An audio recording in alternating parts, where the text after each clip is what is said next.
All right, and we are back as we indicated before our first break that this is the continuation of our Meet the Mayoral Candidate segment right here on Open Your Eyes. Just to make a quick clarification, we did in fact invite the United Democratic Party's mayoral candidate for Benque, Marco Tesacom, to come and have this conversation with us as other mayoral candidates and have agreed to do. And they initially indicated that they would appear on the show, Yeah. but then they canceled their appearance last minute. So in so Crawford terms, some people that say they punk out per se. Yeah. And so we just want to make that clear to say that we did have them scheduled. Nonetheless, we have in studio with us none other than Mr. Jorge Rosales, mayoral candidate and current mayor of Benque Viejo Tongue for the People's United Party. Yes. Good Mr. morning, Rosales, Mr. good Rosales. morning. Morning. How are you doing? Very good. The last time we spoke, I was in Benque. There was a lot going on in terms of land disputes and village versus town boundaries, and that was an interesting conversation. And I had to commend you at that time for really opening the books and giving us all the data. In fact, you just threw data at us more than we could have even processed in one day. But you and your council, you're very transparent and open in that process. Now, I want to start, first of all, by giving you an opportunity to introduce yourself. Who are you? And tell us a bit about your political motivations. Well, good morning, and thank you for the invitation, Sabrina, and yourself. First of all, my name is Jorge Antonio Rosales. I am 50 years old, 1973. I grew up in a poor family of 12. Wow. So we are 8 boys and 4 girls. My father has passed away in 2011. My mother is still alive. So basically, I am the first in the clan of the Rosales.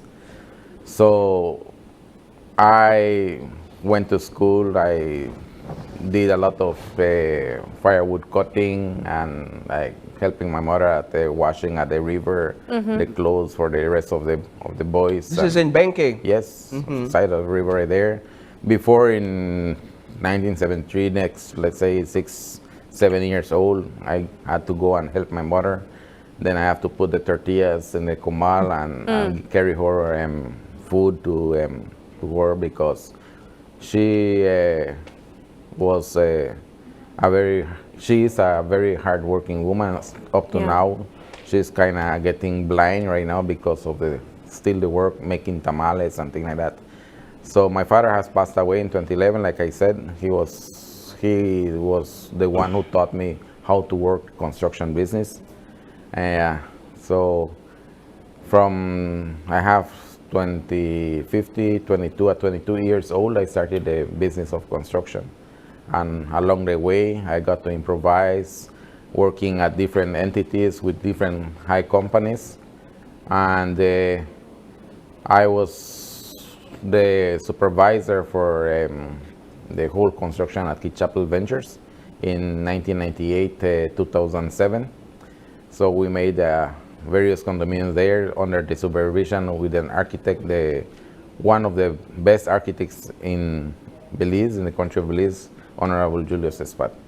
So at what point there within that you decided, you know what, I want to put my name up for the mayorship of my town, the town that I grew up in, the town that that gave so much to me. At what point did you decide that, and what did you feel that it was that you could contribute to your town? Well, really, what motivated me to get into politics was that in 2015, In 2015, I was working. After I left Key Chapel, I went around looking for jobs. Nobody really knew me in Benque, because being 14 years in Key Chapel, doing the job, when I reached to Benque, nobody knows me in Benque for doing works.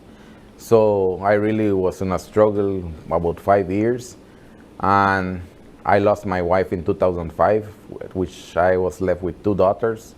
And then in 2010, I got together with my wife that is right now.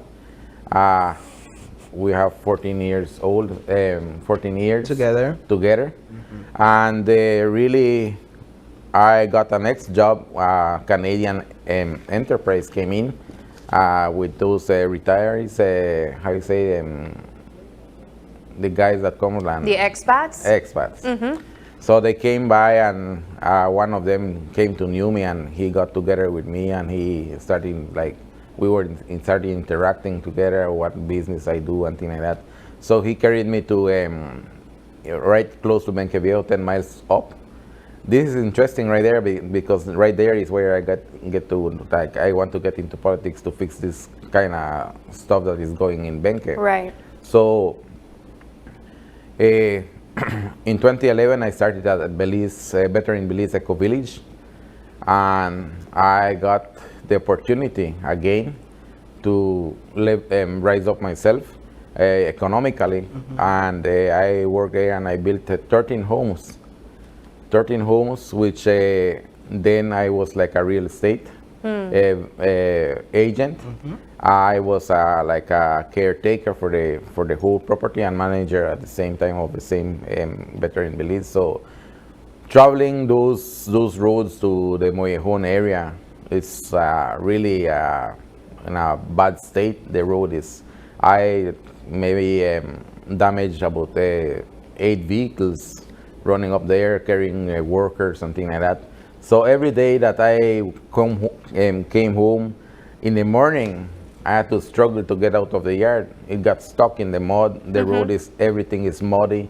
And this is the good part right there, where I said that when I come mayor, I will fix all this mud that is here. It's very in a bad state. Every street in Benque, on the outside of where Benque is like maybe 60% grown already. So in the 60% is where all the streets are like really damaged, and everywhere you get stuck in the mud and everything. You have to be paying somebody else to pull you out. And every morning I had to pay $15, $25 to be pulled out? To be pulled out and go to work. And this is like getting frustrating. So I said in 2015, I think the opportunity will come. And when I become mayor, I will fix all these damages and things that are going bad in Benque. So 2018 came along. There was one mayorship running for PUP, and I told Christian, you need to work. The campaign, the talking campaign, or trying to convince people, it doesn't help again. You need to show work. People need work. So when in 2021, I decided that I saw the area rep, good friends going. We went together to school in primary, and then after maybe some years we separated ways, and it came along that we met again in 2021. I am a contractor by profession, and then he got into the politics, and then he says, "Are you going to vote?" I say, "I really am not voting for the past 10 years, because what I am seeing is I really don't even want to vote for the UDP again, because it's over and over the same thing. So I said, if you run in, I will catch you up. So 4 or 5 months later, on the 3rd of March, elections came in. I put my poll, my name application in January. So my application was accepted. So I went in. None of my family have been in politics. I was like a new kid on the block. So politics was something new for what I know. So I got elected. So I wanna just jump in right there, because you got elected and you served so far one term, got elected in 2021. And I'm glad you gave a background story, because it not only speaks to the inspiration behind your political journey, but also the challenges you saw within your town that needed to be addressed. Let's talk about how effective your approach has been over the last 3 years in addressing some of those concerns. Benque Viejo being one a town that has a lot of farmers and surrounding areas having farming land. So it's right to say that there's a lot of streets that are in a bad condition. How great of a challenge was it for you in this term in addressing those issues concerning streets, infrastructure-wise, and how much of it were you able to address? Well, really, when I got into elected, like I said, 60% of Benque Viejo was not really addressed by the past administration, and the past administration was 6 administrations or 7 administrations that were before me. So these areas were really not addressed, and Benque is growing little by little, and they don't have nothing, or they are not having not even the heart to go and do something, even to put stones or get a pickup truck and put up stones and put it on the puddles right there. So what one of the challenges that I had at the beginning, or not one, maybe various, was that we, the administration, myself, the council, when we got in there, one of the challenges was that money was not there to begin with. We've heard that repeated. Money was not there. We got $6,000 on the bank to start with. 6,000. Which is really nothing. There's nothing. That 6,000 is just like a blink of an eye, and it's gone. Yeah. To do all the works in town is something very hard to comply with. We had that $6,000 in the bank, a deficit of $18,000 when we received it on the first month.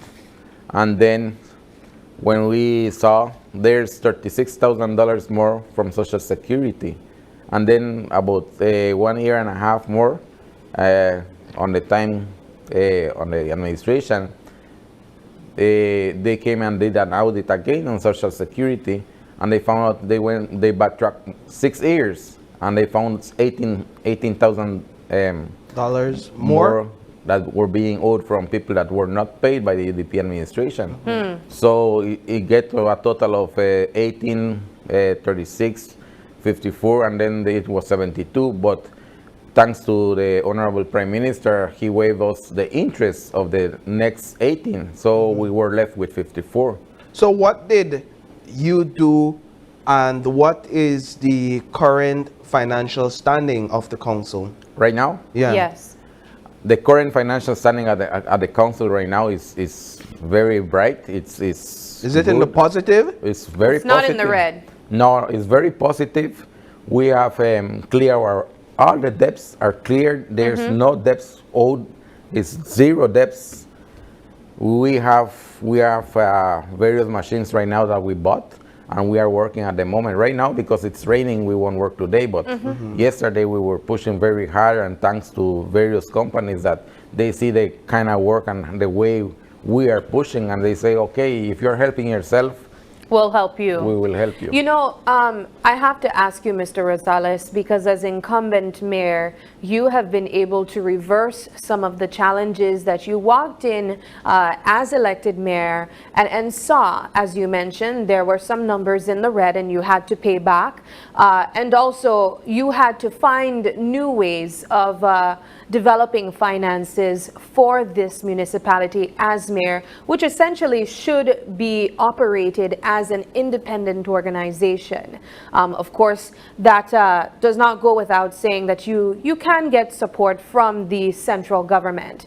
But for your leadership as mayor, I want you to clarify ways that you would go about ensuring that your town, Benque Viejo town, has been able to develop finances to develop that town essentially?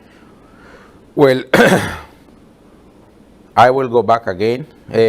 When we received that, I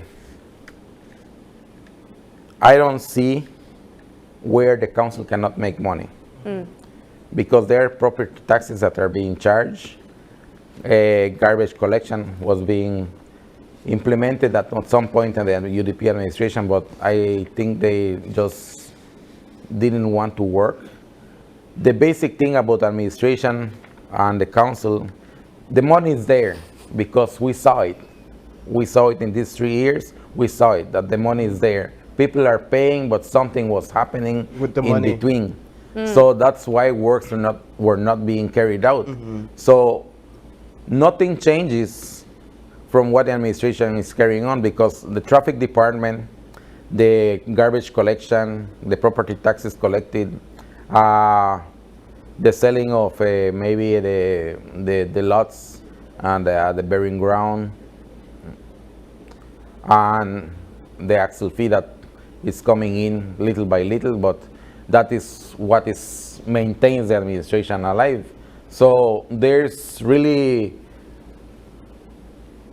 not a change. Yeah, there isn't a need for new streams of revenue because what is established is basically working and enough to sustain the council. Yes, that's why I'm saying I don't know what was happening on the past administration, because the money that we kind of not changed nothing. We just, what we did is two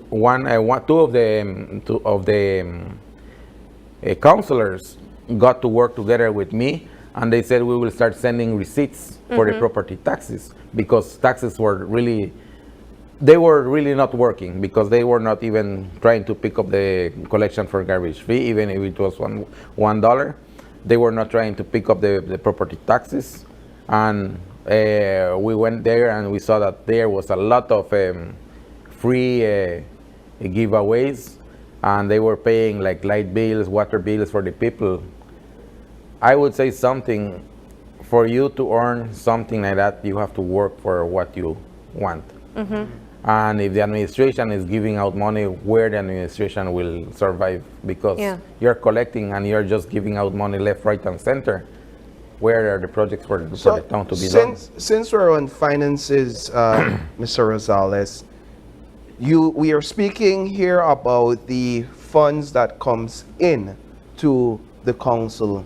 However, there's also in each municipality an economic structure, or there's an economy, a local economy, including stores and different sorts of businesses. In Benque, the dynamics are a bit different than other parts of the country, perhaps with the exception of Corozal or Punta Gorda, and you'd see where I'm getting with this. It's a bordering town. How great of an issue is it to the local economy, the fact that you live along the Belize-Guatemala border, and perhaps many consumers travel across the border to purchase their items at a lower rate, at a discounted price, which then one would imagine affect local economy? And does it have that effect, and how great of a challenge is it? And then I don't know how much emphasis or investment you guys place on border security as well. In regards to what you're saying, border economy, I see it this way. It goes back and forth, because people from Melchor, the main coast, or Guatemala, they come in. And Christmas time, you could see all these Guatemalan rich people that are coming to San Pedro, to Kikaker, to invest in Belize and have like maybe 5-6 days of vacation. I have seen it, because when I was at Kichapel, I saw all those big yachts coming into Belize, to Puerto Barrios or to the south. At the same time, it really doesn't affect us in Benque, because when people come in, we get vendors, the taxis. There's like two how you say a taxi associations that are working together with the people from a church that come in, and they serve as that's a way of life for Benque, because they are picking up people that are coming in from Guatemala. So it's good because even the money changers are getting money. So there's a balance in the trade you're saying. It's very balanced, because this has been since before I was born. Yeah. So things are like really very friendly, and that's on the economic side. There is, however, and we've reported on several occasions, a border security issue. Is there a sort of security partnership on a national level to ensure that residents of your town feel safe? We, like, for example, in the Arenal area, a lot of border jumping. We've heard reports of people coming over and holding families hostage. I imagine that has decreased significantly of recent. But border security and as well as human trafficking. And human trafficking, these are clearly concerns of the town. Now, I know it's not all placed on the shoulders of a town council, of a municipal body. Clearly a huge burden for one municipal body to bear. But where do you stand on this issue? First of all, I will tell you about or answer you about the security, or the border security and things like that. When I came into the administration, before that, there was a lot of vehicle thefts and everything like that. So when I got into elected, I sent a letter to Compol, Chester Williams, and he replied like it was like maybe 2-3 minutes. He said, anything that needs to be done in Benque, we will address it. So he said, let's put a meeting on together with the public. So I, myself, and the area rep took hands on, and we got together to work with the police and the BDF, just in aiding them with maybe water and putting them like a boots, like for having the soldiers and the police for checkpoints and things like that. When we did that, a lot of the problems that were being around with the cartels and what you're saying there went down. Up to now, things like that have really I would say disappeared. Recently, I heard about maybe 2, but they were not in Benque. It's like in Belopán and San Ignacio, but was not in Benque, because when we talked to the BDF said, we will help you too. And so they have like 16 soldiers. Currently? Yes. They stay at the border where the immigration area is. Right. And they stay by the Xunantunich area. Because the Mayan site is maybe not even 2 blocks from the borderline. Yes. So the BDFs are stationed right there, and they walk up and down to the border and a little bit further to the Arenal. So that part right there is being taken care of, and things are like really cool right there. I can see that. Mr. Rosales, I wish we had more time. I can tell that you are as detailed as possible in trying to share information with our viewers, with the residents of Benque Viejo that I know are tuning in at this time. We do have only a few minutes left, so I do want to give you this last opportunity to speak to the people of Benque Viejo and let them know why they should vote for you and your team come March 6th. Can I say words in Spanish? Go right you can ahead. go right ahead. That's your camera. Okay, pueblo de Benque Viejo del Carmen, aquí estamos en Belize, venimos abajo la lluvia, solo para dar este informe al pueblo, al país de Belize, debajo del Partido Unido del Pueblo. Quisiera pedirles el voto de confianza para seguir haciendo el trabajo que se necesita hacer en el pueblo. Como he dicho, bastante hemos hecho, pero no lo suficiente. El Benque Viejo necesita más trabajo y solo con el apoyo de ustedes lo podemos hacer. Así que este 6 de marzo le pido al pueblo de Benque Viejo que nos ponga el voto de confianza para los 7 aspirantes al nuevo concilio 2024-2027. Y debajo del Partido Unido del Pueblo yo sé que lo haremos y seguimos trabajando para ustedes. Stay on track. Wonderful. All right. I understood that last part. I understood the last part too. Well, thank you so much, Mr. Rosales, for stopping by all the way from Benque Viejo. You took the drive to sit with us this morning, and we really appreciate it. I know that the people of Benque also appreciate you making that effort to share with them why you are still the right choice for them. So thank you. Gracias. All right, we are going to take another quick break, and when we come back, it's all about pattern making classes with Mikado. Stay with us.